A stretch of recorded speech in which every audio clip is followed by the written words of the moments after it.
Bonsoir frères et sœurs, je viens encore une fois vers vous. Alors j'espère que cette vidéo vous allez la partager parce que c'est pour des gens qui sont partis de Dieu, pour des gens qui ne connaissent pas Dieu. Et j'aimerais que vous partagiez cette vidéo parce que ça peut leur apporter quelque chose qu'ils ont peut-être perdu, peut-être qu'ils n'ont pas connu, donc ça peut apporter quelque chose. Donc je vais m'adresser aux gens qui ont connu Dieu, qui ont été dans les églises, mais qui sont tombés de Dieu. Donc, on les appelle vulgairement les rétrogrades. Moi, je préfère dire que ce sont des gens qui ont été perdus par peut-être des mauvais serviteurs, ou peut-être qu'ils n'ont pas compris ce qu'étaient les voies de Dieu. Donc, oui, et pour toi qui n'avais jamais connu Dieu, ben, écoute cette vidéo, ça pourrait peut-être te faire découvrir Dieu. Et peut-être que tu aimeras Dieu aussi. Parce que sache que lui, il t'aime. Alors déjà, je veux commencer par quelque chose que si tu as été dans les églises, si tu as entendu la parole de Dieu et que tu es parti de ces églises et que tu es reparti dans ton péché, sache que c'est en partie, oui, de ta faute, mais peut-être pas toute la partie. Parce que si déjà tu étais dans l'église, sache qu'une chose, c'est que nul ne vient au Père s'il ne l'a pas attiré. Donc c'est Dieu qui a fait en sorte que tu ailles dans cette église, que tu entendes la parole de Dieu. Maintenant, quand tu es dans la main du Seigneur, personne ne peut te ravir, si ce n'est toi qui décides de partir de la main du Seigneur. Donc, si tu as décidé à un moment donné de partir, d'abandonner les voies de Dieu, c'est peut-être que tu as eu un frère qui t'a affligé, peut-être qu'un serviteur t'a repris et que malheureusement peut-être tu as trouvé ça peut-être injuste, peut-être que c'était justifié, mais tu n'as pas apprécié. Mais sache une chose, Dieu t'aime et il veut te sauver comme les autres. Moi, en tant que serviteur de Dieu, je ne suis pas plus que toi. Et toi, tu n'es pas moins que moi. On est tous sur le même piédestal devant Dieu. Dieu, pour nous sauver, qu'est-ce qu'il a fait? Est-ce qu'il a amené tout l'or du monde? Non. Est-ce qu'il a donné des belles maisons? Non. Des belles voitures? Non plus. Il a donné la chose la plus chère au monde, que même nous, en tant qu'êtres humains, nous ne donnerions jamais. Pourquoi? Parce que nos enfants, à nos yeux, ce sont les choses les plus chères au monde. Et bien Dieu, par amour pour moi, par amour pour toi, il a donné son Fils unique. Il est mort sur cette croix. Pourquoi? Pour qu'il puisse t'enlever et te libérer du péché. Pour qu'il puisse t'offrir la vie éternelle. Alors oui, tu vas te dire, oui, mais moi Dieu, je l'ai suivi un temps, moi ça m'a pas plu, j'ai préféré retourner. Oui, parce qu'il ne faut pas négliger que l'ennemi est puissant. Mais Dieu est tout puissant. L'ennemi va te séduire, il connaît tes péchés, il connaît tes faiblesses. Mais Dieu se glorifie dans tes faiblesses. Pourquoi? Parce que quand tu es dans ta faiblesse, quand tu te tournes vers Dieu que tu pries, il vient et te sort de ta faiblesse. Et c'est là le combat. Maintenant, si tu n'as pas été assez fort pour combattre, sache qu'il n'est pas encore trop tard pour toi. Tant que la porte de la grâce n'est pas fermée, il n'est pas encore trop tard pour toi. Il suffit juste de revenir à Dieu avec une prière de repentance. Parce que même si tu dirais, Seigneur, de moi, il ne t'entend pas. À l'heure actuelle, il ne t'entend pas. La seule prière qui va pouvoir t'entendre en priorité, c'est ta prière de repentance. Avec un cœur sincère, avec une sincérité, un amour sincère qui sort du cœur. Comme si tu parlais à ton père, à ta mère. Tu leur parles avec amour. Mais parle à Dieu avec amour, la même amour. Tu vois, Dieu t'avait amené dans son église. Il te tenait par la main. Et tu l'as lâché cette main. C'est comme quand toi tu vas dans un grand magasin avec un enfant de 2-3 ans. Tu lui tiens la main parce que tu as peur qu'il se perde dans le magasin.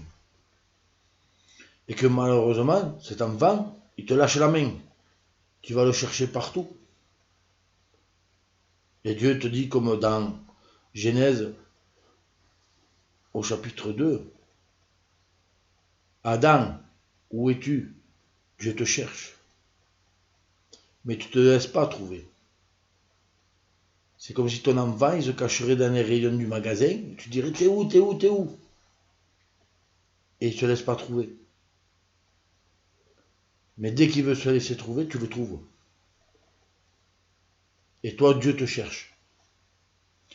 Et si tu veux qu'il te trouve, laisse-toi trouver. Et pour cela, c'est la prière de repentance.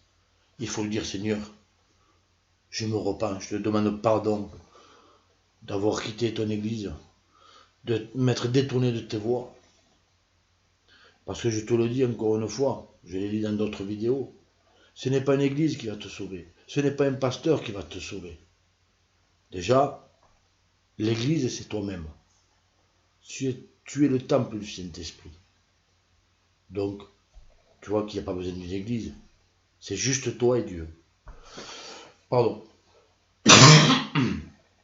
Donc, on va prendre dans Osée, au chapitre 14 et au verset 2, et Dieu va t'expliquer pourquoi tu es tombé, pourquoi tu as trébuché, et il va te dire comment il faut revenir à lui.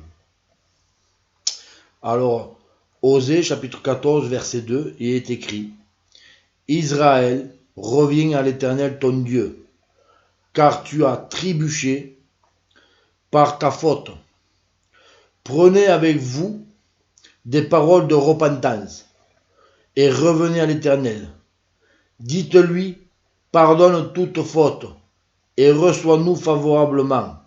Nous t'offrirons, au lieu de taureau, l'hommage de nos lèvres. Parce qu'à l'heure actuelle, il n'y a plus de sacrifice, ni de taureau, ni de bouc, ni de bélier, ni rien. Le sacrifice, il a été fait à la croix. Ça a été Jésus qui a été fait pour nos péchés et nos fautes. Ce qui veut Dieu, il veut que tu reviennes à lui avec une prière de repentance. Demande-lui pardon et il te pardonnera. Et tu rendras hommage de tes lèvres. Tu seras témoin. Tu seras témoin de Dieu.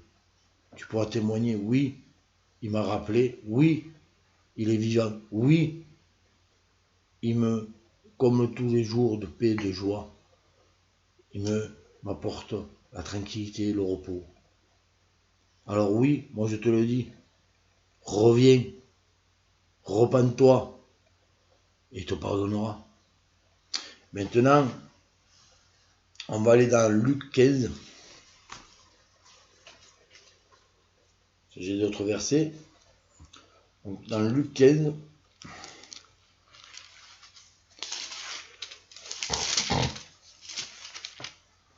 au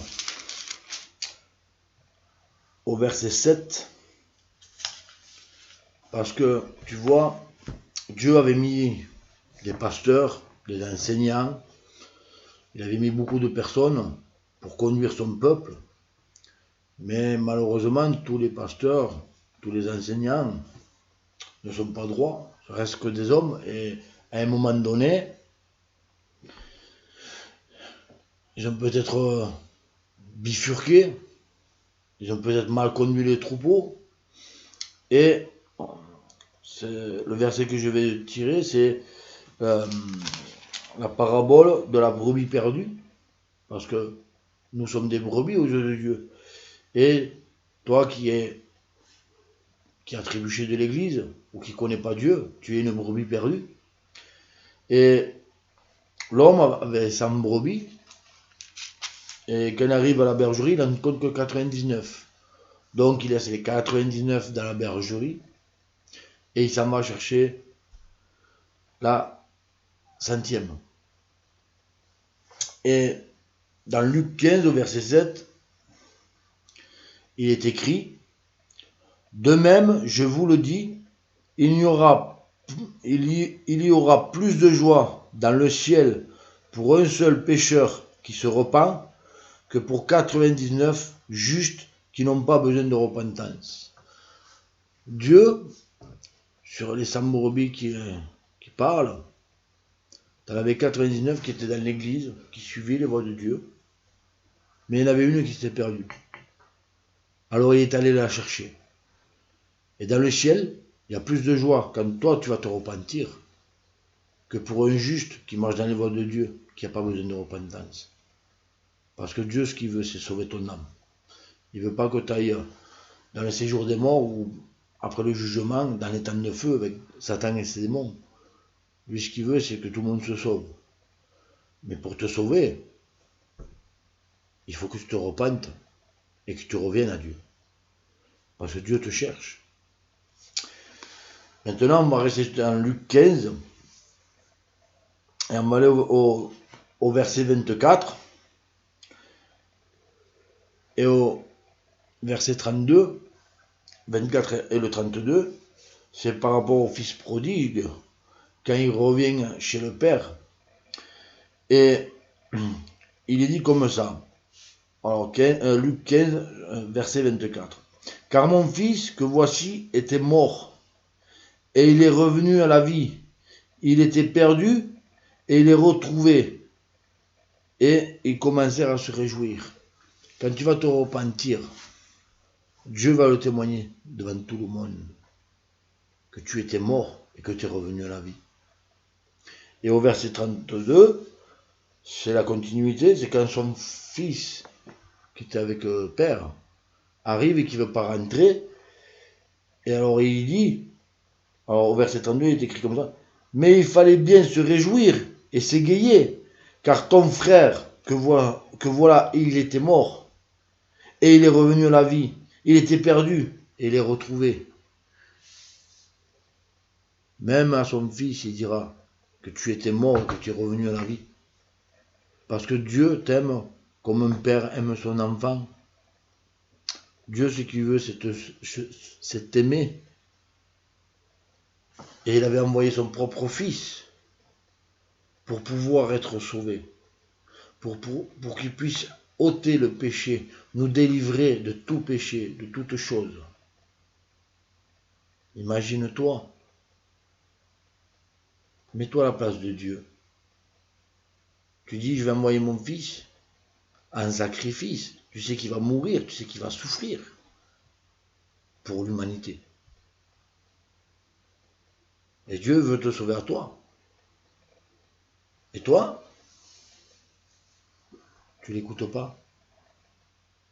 Imagine-toi, si toi, tu serais Dieu et que ton fils serait Jésus. Tu le vois mourir. Tu le vois souffrir. Torturé. Parce que c'était des tortures. Hein. Cloué à la croix. Parmi les criminels. Malgré qu'ils soient innocents. Et l'humanité, excusez-moi du mot, hein, elle te tourne la figure. Et à chaque fois que quelqu'un pêche, c'est comme si on recrachait sur la croix, sur Jésus. Tu ne serais pas en colère. Tu ne dirais pas, j'ai donné mon fils, moi, pour toi. Et toi, tu te détournes de moi. Mais Dieu non. Dieu dit, j'ai donné mon fils. Je t'en supplie, reviens à moi. Tu es mon fils toi aussi. Et je veux te sauver. Je veux t'avoir auprès de moi. L'ennemi veut t'éloigner de moi. Moi, je te veux à côté de moi. Est-ce qu'un père ne veut pas ses enfants à côté de lui? Est-ce qu'un enfant n'est pas heureux à côté de son père? Alors oui, c'est vrai, tu as pu avoir des tribulations, tu as pu avoir des épreuves dans la vie, comme chacun d'entre nous. Mais si tu aurais passé ces épreuves avec Dieu, tu les aurais passées dans la paix et la sainteté. Ah, c'est sûr, les problèmes, il ne va pas te les enlever. Peut-être que ton pasteur qui était dans ton église t'a dit, viens à Dieu, tu auras la paix, mais il t'a pas dit que les problèmes continueront.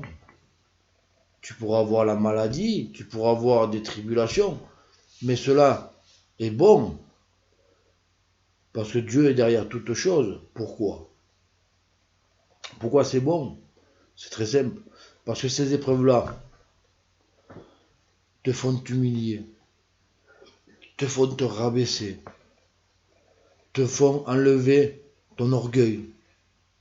Ils te font rappeler que tu n'es que poussière, qu'on n'est rien sur cette terre.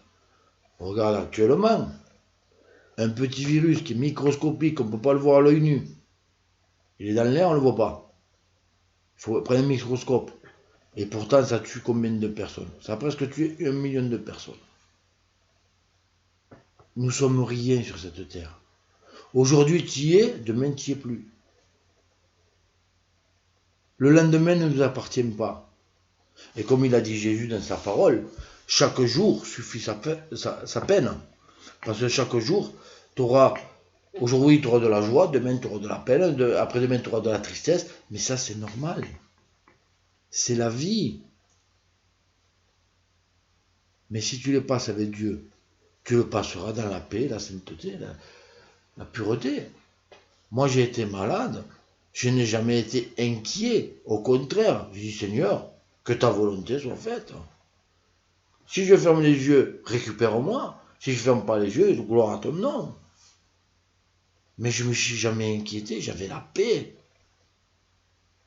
Alors je te le dis, frère, sœur, ami de Dieu, toi qui ne connais pas ou toi qui as connu, reviens au Seigneur. Il est l'heure, ce confinement c'est une bénédiction. Il nous permet, le Seigneur, d'être en communion avec lui. On ne travaille pas, on peut se lever à l'heure qu'on veut, on peut se coucher à l'heure qu'on veut. Si tu as honte qu'on te voie, sache une chose, nul homme ne peut te juger. Même s'il te juge, ne les écoute pas. Le seul qui peut te juger, c'est Dieu. C'est lui qui jugera tout le monde.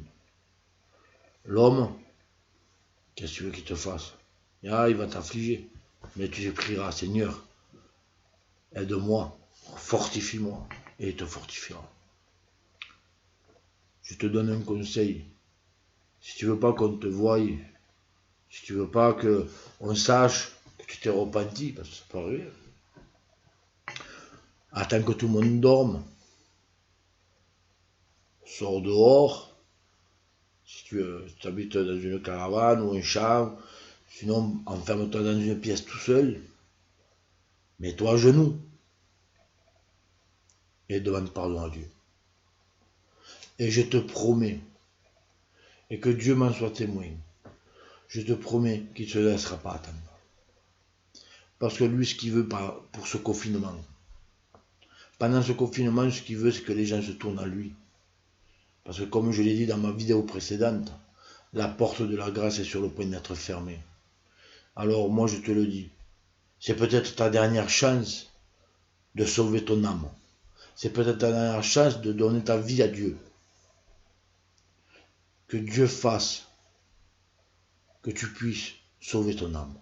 Que Dieu fasse que tu puisses te tourner vers lui. Et que tout vienne pour sa gloire à lui. Dieu est un papa. Tu es son enfant. Il te veut à ses côtés. Il veut que tu viennes vivre avec lui dans le royaume des cieux. Il ne veut pas que tu te sois perdu avec Satan et ses démons dans les temps de feu. Il veut que tu viennes à ses côtés. Il veut te prendre dans les bras. Et c'est écrit dans la parole, il essuiera les larmes de tes yeux. Dieu, oui, il est droit et juste. Il est amour aussi. Mais il est droit et juste avant. Il aime la pureté, la sainteté. Il n'y a pas plus pur, il n'y a pas plus saint que lui. Tu ne pourras jamais être pur et saint comme lui. Mais tu peux t'approcher de la perfection. Et pour cela, il faut marcher dans ses voies. C'est vrai que c'est pas facile tous les jours. C'est vrai que des fois, on est affligé. Réfugie-toi dans la prière. Demande à Dieu, Seigneur, aide-moi. Et il t'aidera. Alors que Dieu te bénisse, mon frère, ma soeur, ami de Dieu. Et comme il a dit le Seigneur Jésus, venez vous tous qui êtes chargés et fatigués, et je vous donnerai du repos. Et je vais m'arrêter sur cette phrase, parce que ça veut dire tout ce que ça doit dire. Toi qui es fatigué, toi qui es angoissé, toi qui es persécuté, toi qui es dans le péché, qui sent pas bien, qui est stressé, viens à Jésus, cherche Jésus, et il te donnera du repos. On va finir par une prière. C'est pas souvent que je finis par les prières, je crois que c'est la première fois que je le fais. Mais celle-là, il faut que je la fasse. Je l'ai à cœur, et je vais finir par la prière. Alors que Dieu te bénisse, mon frère. Seigneur Père, je te rends gloire et grâce. Comme tu l'as entendu, Père, j'ai parlé en ton nom. Que ces mots qui sont sortis de ma bouche ne reviennent pas à toi sans avoir fait son effet, Seigneur.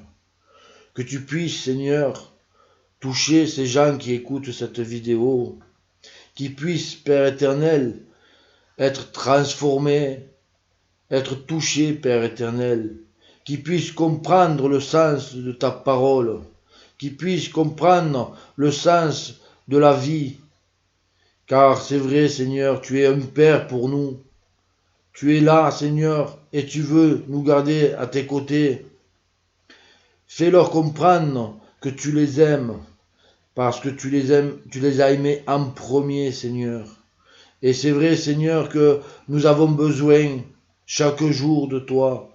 Et comme il est écrit dans ta parole, tu as dit, je serai avec vous chaque jour jusqu'à la fin du monde. Alors je sais que tu es auprès d'eux aussi, même ceux qui ne te connaissent pas, parce que ce sont tes enfants aussi. Tu es le créateur de toutes choses. C'est toi qui as tout créé, Seigneur. Donc nous sommes ta création. Nous sommes tes enfants. Et je sais, Seigneur, que tu vas convertir des gens, que tu vas toucher des gens, que tu vas façonner des gens et que tu vas les ramener à toi. Alors oui, frères, sœurs, amis de Dieu, je te le demande au nom du Seigneur Jésus. Repens-toi et que tu puisses, Père éternel, les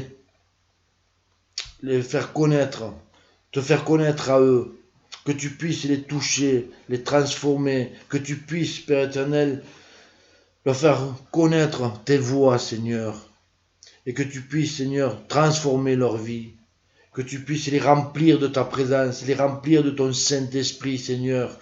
Au nom du Seigneur Jésus, je te le demande, Père éternel, que ta puissance descende sur eux, que tu puisses les relever, Seigneur, que tu puisses les ramener à toi, Père éternel, et que ton nom soit glorifié, Père éternel, car toi seul es le Tout-Puissant, et à toi tout est possible, Seigneur, et je sais que tu veux sauver tout le monde. Alors oui, Père éternel, que tu puisses agir abondamment et profondément dans ces cœurs qui sont contrits, affligés, qui sont pleins de pierres et pleins d'épines, que tu puisses tout nettoyer, que tu puisses tout purifier, Seigneur, par ton puissant Saint-Esprit, qui prenne toute la place et que le sang de Jésus coule sur eux et qu'ils puissent être purifiés de tout péché, libérés de tout péché et qu'ils puissent, Seigneur, suivre tes voies et sauver leur âme.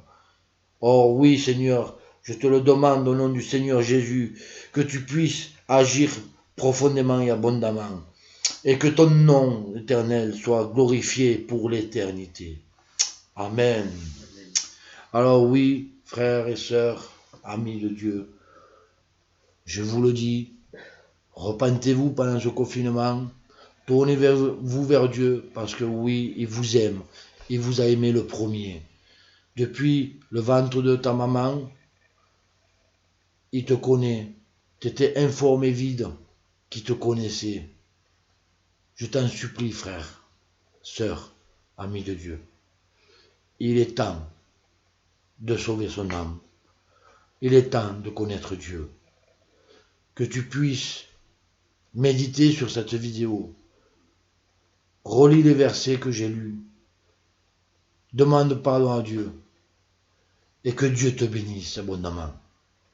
Alors frères, sœurs, je vous dis à la prochaine. Que vous puissiez partager cette vidéo encore une fois. Qu'elle puisse faire le tour. Parce que des âmes en dépendent. Il y a beaucoup de gens qui sont détournés de Dieu, des gens qui ne connaissent pas Dieu. Et je vous en supplie, frères et sœurs, aidez votre projet. Que Dieu vous bénisse et à bientôt.